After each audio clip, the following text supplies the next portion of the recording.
Kami magkabit naman ulit ng battery ng itis.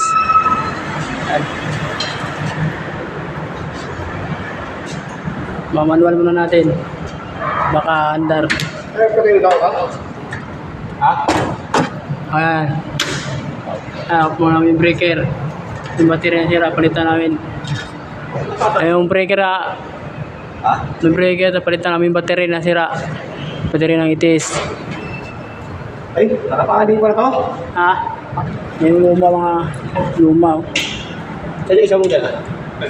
Sira, ito yung sira. Ano siya na, sira na yung yung ano na lumabat na. Pag nakarawang at wala na. Ito na rin yung terminal yung connection. Ayun, bago. Nakabit namin yung bago. Yung bagong battery.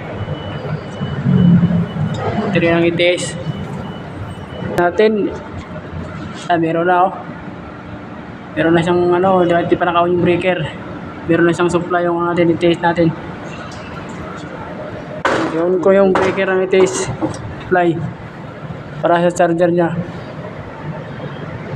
Yun, okay na. Ay, may na lang yung charger. Ayan na. Okay, auto mo na. Ewa. Okay, compress mo lang. Yun. Yan, naka-auto na.